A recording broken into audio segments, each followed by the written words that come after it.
Hello everyone and welcome back to my channel. My name is Isaiah, probably, and today we are having our ACE and also trans-inclusive sex ed, with today's topic specifically being about birth control and STD control. So, why is this important to know? Well, for one, some methods of birth control can actually help lessen symptoms of periods without necessarily needing to go on hormones like estrogen, as well as a lot of the US especially teaches abstinence only, meaning that it is more difficult to understand these different methods of birth control, leading to higher chances of teen pregnancy. And with the world going to shit, we kind of don't want to have kids before we're ready to, right? So, why not talk about it? Um, for asexual people, especially, the birth control stuff can actually be really useful to know, if only for your own physical and mental health.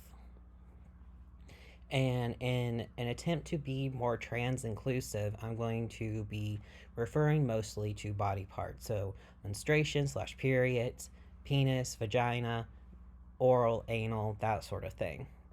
And I am going to try and explain things the best I can. I'll also leave a link to Planned Parenthood, where I got most of this information from, because I don't expect you to remember everything through a video. Having that as an additional resource can be very helpful. But for people who like audio, here I am. So, we're going to start with what is perhaps the easiest method of birth control for someone with a uterus, and that would be a birth control implant. They, what it is, it's a little matchstick sized thing that they shoot into your arm or implant under the skin of your arm, and it can last up to 5 years. Now, it is hormonal, but is progestin only and not estrogen. Now, what does progestin do? It actually works to thicken the mucus lining of your cervix, as well as potentially stopping ovulation. So, when your mucus is thicker on your cervix, sperm can't penetrate it. And if ovulation isn't happening, then even if the sperm makes it into the uterus, you will not have an egg there waiting to be fertilized. So that is how the birth control implant works. It also has the ability to lighten or eliminate periods altogether. So it's very good for AFAB people who might have dysphoria or experience extremely painful periods. Next one we'll come up with is the IUD. They can last between 3 and 12 years, and there's two types. There's copper, and then there's one that is hormonal. Again, just like the birth control implant, there is no estrogen in the hormonal one. And what IUDs are, they're a little T-shaped bar that goes up inside. I believe, like, way up there. I don't remember exactly if it's in the uterus. I don't think it is, but I can't remember for the life of me. I just copied my notes about 30 minutes ago. So the copper one, the way it works is sperm does not like copper. So it just like completely eliminates the problem. The hormonal one is very much like the birth control implant, where it releases the progestin and that thickens the cervix mucus, as well as preventing ovulation. What's interesting is the copper IUD can also act as an emergency contraceptive for just like the morning after pill for about up to 5 days after you've had sex. The next one we're going to talk about is the depot shot or depot shot. You get that every 3 months. It works best, just like other forms of birth control, if you use it regularly on time. And just like the two methods we mentioned before, it's progestin only. So once again, you're not taking estrogen, so you're not having to worry about that. It's only thickening the mucus lining and possibly preventing your ovulation. Then we've got a couple of more permanent ones. It's called tubal ligation. is for people who have ovaries. So, what it does is they have different methods of basically tying off the tubes, the fallopian tubes that lead down to the uterus. And those fallopian tubes are the things that the eggs go through. So, literally, it's blocking the eggs from entering your uterus. And if you don't have any eggs, there's nothing for the sperm to fertilize.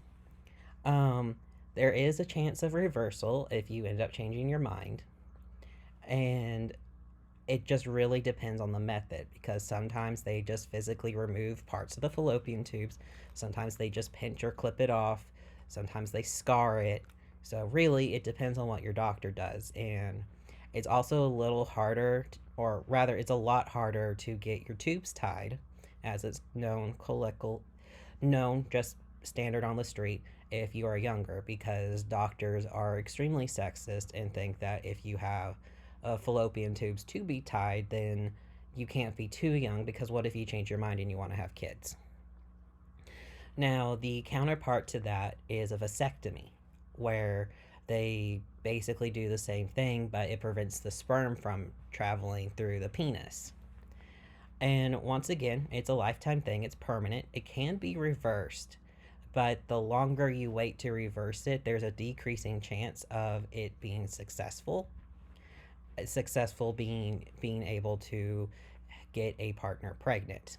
So that is those are the more severe options. The tubal ligation can be especially hard to get because of the stigma around young female presenting people, be it either just purely from how them looking at you to just solely your anatomy, and also with the not the vasectomy, the tubal ligation.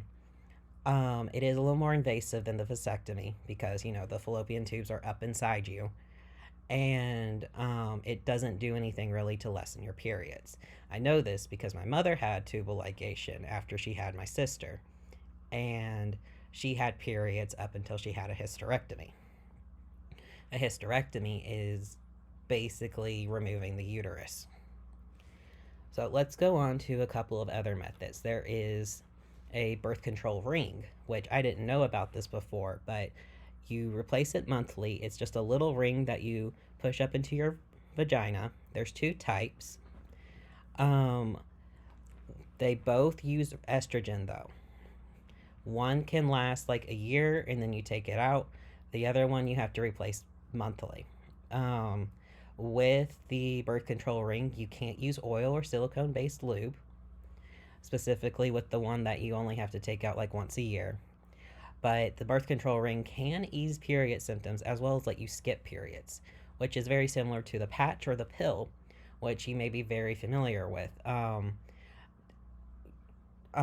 the patch is just like any other patch. You wear it on your arm, your belly, your butt, your back.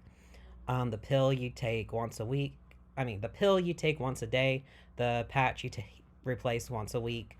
It works best if you take it at the same time or replace it at the same time. You can use this to skip periods. There are a lot of birth control pills that will actually let you skip for like 3 months, and a lot of people will just ignore the 1 month, the 1 week where you're supposed to have it and then continue to take it. I personally never did that because I was paranoid. But just like the birth control ring, this also has estrogen. So while it's much more accessible, it can also be a little more depending on what's going on with you, what your needs are. Now, there's a couple other things that you can use to prevent, what are words? Other things that you can use to prevent pregnancy if you are being sexually active. So these wouldn't really do as much for if you are taking birth control for other means, but it's worth mentioning anyway because even if you are asexual and you decide you want to experiment but you don't want to risk a pregnancy, these methods can help. So there is such a thing called Outercourse, where there is no penetration. So you could, well, no penetration of like a penis in a vagina or a penis into an anus or a mouth. So you could digitally penetrate your partner with your fingers, which is something that is very often used anyway as a form of foreplay. But you would not be putting the penis in anything because that, or your mouth on anything, because that can also lead to an increased risk of STDs. I mean, you could still put it in the mouth or the butt, but if you're doing it raw, well, STD risk happens. And we'll talk about that in a minute. There's also abstinence. I mean, as much as I hate the US school system for being abstinence only, it's worth mentioning you can just decide not to do anything, if you want to call it that. I sound old, but that is an option. It is an option that many sex repulsed or sex neutral ACEs may use, of course, as well as people that don't want to engage in sexual activity before marriage, for instance. It's everyone's own choice, but it's really up to you. And it's something that you should discuss if you end up having a partner, especially an allosexual partner. In addition to all of this, there's also what's called the pull-out method. So essentially, if you are having a penis and vagina sort of sex, your partner that has the penis would pull out before he ejaculated. This is a very risky sort of maneuver to use if you're using it to prevent pregnancy, because let's be honest, you're not caring about STDs if you're doing it raw like that. But it's still an option that some people choose to use. In addition to that, there's also the idea of fertility awareness, where the person who is able to ovulate will keep an eye on like when they may be most and least fertile. People also use this awareness to try and get pregnant. If you just recently gave birth, you can also use breastfeeding as a way to prevent pregnancy. Because as it turns out, when you are breastfeeding exclusively, so your baby is real young and all that stuff, your body releases a hormone that doesn't allow you to ovulate. And I think that's very smart of the body to do, because who wants to get pregnant while you're still breastfeeding? That sounds really hard on the body. Now let's talk about STD control. So all the stuff that I was talking about, with the exception of outercourse, meaning no penetration of genitalia, or abstinence, these wouldn't really help with STDs. Well, what are STDs? They are sexually transmitted diseases. So it can be anything from genital warts to stuff that can actually really wreck your body and make you infertile. I'm not going to get into the different types of STDs. That could be a future video if you want. Don't feel like scaremongering, because there are some really easy ways to lower your chance of STDs. We already talked about outercourse. We already talked about abstinence. So let's talk about condoms. They are extremely common. You can find them anywhere. They're really cheap. It's very important that your partner with the partner that has the penis, or you, get the right size. I would suggest everyone who wants to be sexually active or sexually curious carry a condom, just because then there can be no excuse for not using it. Condoms are also great for keeping toys clean, or using toys that may not be quite so good going into your body, but that's a different video. Trust me, I thought about it, but this is already going to be about 20 minutes long. So condoms are extremely useful. They're very easy to use. They come in a little like cellophane pack, a wrapper that you open up. They have expiration dates because a lot of them have spermicide on them, which ends up, that actually kills sperm. That's why it's called spermicide. Very straightforward. And then you take the penis that is erect at this point, and you'll pinch the tip and roll the condom down the length of the penis. And like I said, it's very important that it's the right size. If it's too small, it can break during intercourse. If it's too large, it can slip off. There's also a thing called an internal condom, which is basically the same thing, but instead of going over the penis, it goes into the vagina or into the anus. So it's like you're fucking into the condom instead of fucking with a condom on. Which reminds me, I forgot a couple of non STD safe things that are still methods of birth control. So there is a couple of things that you can actually push up into the vagina, and it usually works with spermicide. I remembered this because I mentioned spermicide. I was like, oh shit, I forgot these. They are called things like the diaphragm, a birth control sponge, and a cervical cap. And they're all very straightforward. You just push them into the vagina up next to the cervix, and because they have spermicide on it, they both protect the cervix from sperm getting to it, and it kills the sperm. Very straightforward, does not protect from STDs. So the other thing I wanted to mention about protecting from STDs is dental dams. And this is important because you can get STDs from any like fluid skin contact. Your mucous membranes are very sensitive to that sort of thing, and you have mucous membranes in your mouth, in your anus, and in your vagina. So yeah, it's very easy to get STDs from doing oral because that's just how it is. So what a dental dam is just kind of like a condom but for oral. So you would place it over the anus or over the vagina, and you would be able to eat them out to your pleasure. You can even make them out of condoms by simply cutting off the tip and the bottom and then cutting a line down the middle, and then you have a dental dam. So there's really no reason not to use one if you're not being monogamous and you're not being you should get tested regularly if you're being sexually active, but if you're not being monogamous, if you are being extremely sexually active with multiple partners, this is a good thing to use for just your own protection and for theirs. And it's not something a lot of people know about, so I like mentioning it because I didn't learn about it until I was reading about lesbian STD control.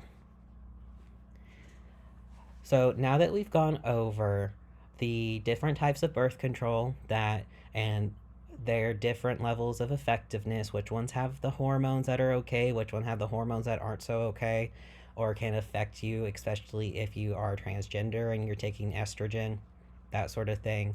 Since we've already talked about STD control, I forgot to mention there's actually vaccinations for two STDs, hepatitis B and HPV.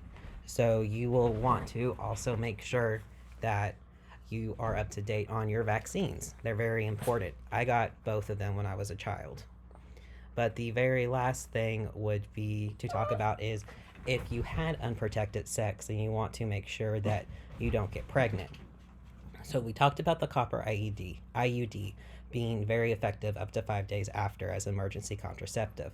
It is a little difficult to get that within that 5 day period just because you have to make a appointment to get the IUD inserted. But there's two types of morning after pills you can use. Ella is one of them. It is the more effective of the two, but it's also a prescription. Luckily, it's one of those things that you can usually just call in for, and it is effective again up to 5 days afterwards. And it has sort of a weight limit. If you are over 195 pounds, it will be less effective. Then there is the second pill, which goes by many names, but mostly known as Plan B. You don't need a prescription. It's over the counter. It's best up to 3 days, though it can work up to 5 days. And it has a lower weight limit where it's like over 155 pounds. So even if something were to happen, you can still have ways to take care of yourself and make sure that you aren't going to have an unwanted pregnancy. But like I said, that is all the information I have for today.